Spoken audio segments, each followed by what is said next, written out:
to second-degree felony offenses with caps of 10 years in each of those cases to run concurrently as the agreement. Is that correct? Yes, Your Honor. I received the pre-sentence report as well as an update report that just has some more specific information from criminal history from Spokane, Washington. Did everyone get that? Yes, Your Honor. Yes, they did. Are there any additions or corrections to the pre-sentence report? None for this, Judge.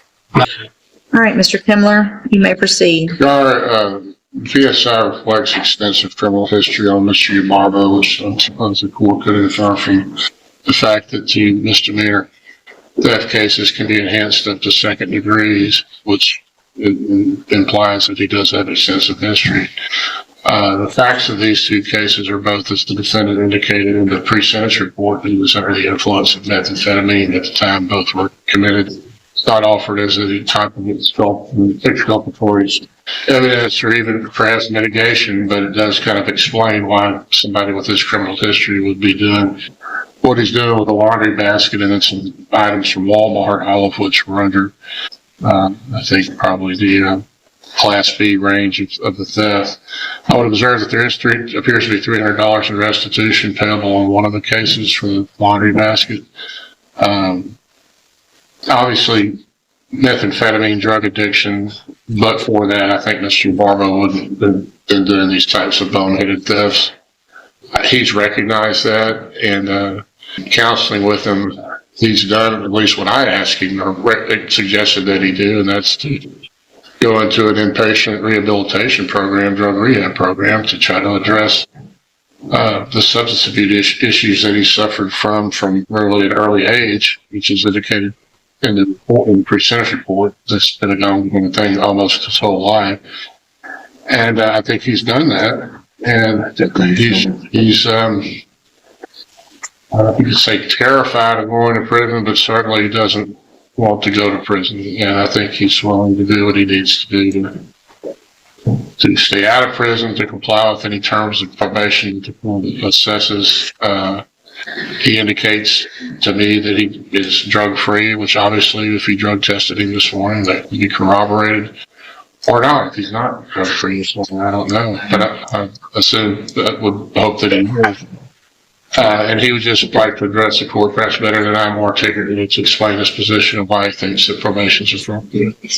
Are you wearing a drug patch? No, ma'am. No, I'm going to do clean service with you on the Have a seat in the jury box. Let's get that checked first. Okay, so the test was negative. Mr. Barbo, you wanted to say something, sir? You could address the court. Yes, sir. I'm just, y'all probably an alcoholic drug addict my whole life.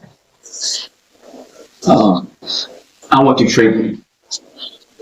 I reached the point when this case came about, everything, my whole life, the utility of it all was overwhelming. And so anyway, so I've been cleaning service for the 8th. I go to AA regularly. I like it. It's where I belong. I've got a sponsor today. I'm walking these steps. I'm on step 4. Where I found a purpose I never had. I think I could do well on probation, and hopefully one day save somebody else from live another day, you know what I'll live, which is horrible addiction. And that's all of that. Thank you, sir. Mr. Coleman? Judge, I'll be brief. I think the PSI speaks for itself as far as criminal history. I would like to add, I have judgments here. I've made them available to Mr. Kimler for additional convictions that were either not included in the PSI or they could not confirm those. And for the record, Judge, I am speaking of a 2013 aggravated assault out of St. Charles, Louisiana, in which the defendant received a 6-month probation. Also, a 2008 possession of a controlled substance case out of Kansas, in which the defendant was revoked to 20 months, and a 2013 fleeing or attempting to elude out of Kansas, for which the defendant received 5 days. I think that one is actually reflected in the PSI. Okay. The 5-day one. Yes. And also, Judge, I have judgments out of Spokane, Washington for 1, 2, 3 thefts It's the one from 2011. Two of them, it looks like it was a concurrent 1-year probation in 2008, and also a 2008 assault out of Spokane, Washington, in which the defendant received 338 days. And I've marked them. I'm happy to offer them. No objection.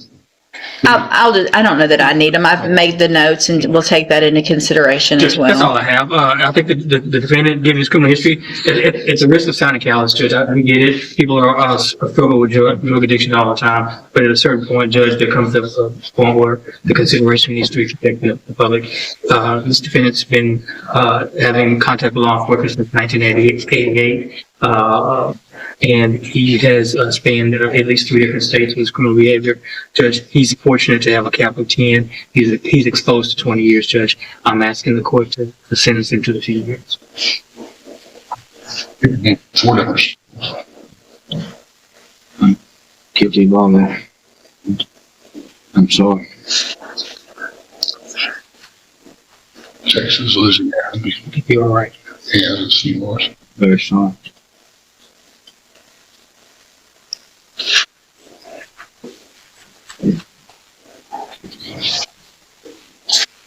Something to take away. I'm so-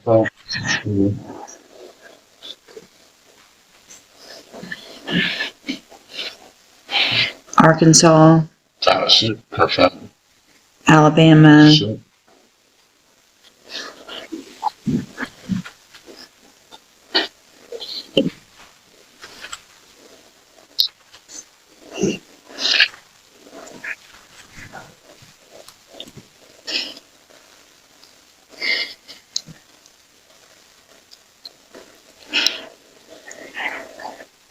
I guess my biggest issue, Mr. Ebarbo, is, well, one of the biggest issues is I appreciate and I'm glad that you have done what you've done over the last few months. I think you probably started off doing that for the wrong reason, and that's because you got caught again and you're looking at 20 years in prison.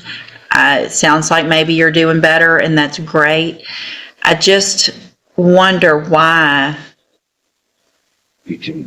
it's taken so long. It looks like you went to the Unity House back in 1986, and other than that, it's just at some point you've got to take responsibility before you commit an offense, not after. I've counted 24 misdemeanors. I think with some of the ones that Mr. Coleman has said, there's probably actually more than that.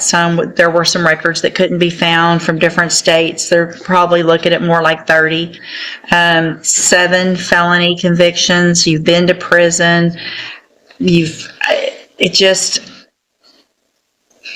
too much. And at some point there has to be an end to what you're doing and get that help before you continue what you're doing. I'm going to find in each of your cases that you entered your pleas of guilty freely and voluntarily.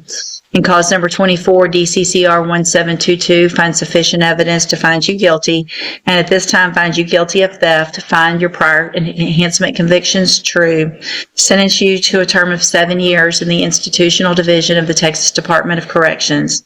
You will receive credit on that sentence for any time that you've been in custody that the law gives you the right to receive. Clause number 24, DCCR 2289, also find sufficient evidence to find you guilty, and at this time find you guilty of theft and find those prior enhancements true. Sentence you to a term of 7 years in the institutional division of the Texas Department of Corrections. You will also receive credit on that sentence for any time that you've been in custody that the law gives you the right to receive. These will run concurrently, which means together at the same time. I've handed you the trial court certification in each of those cases that shows that these were agreements that I followed, and so you've waived your right to appeal.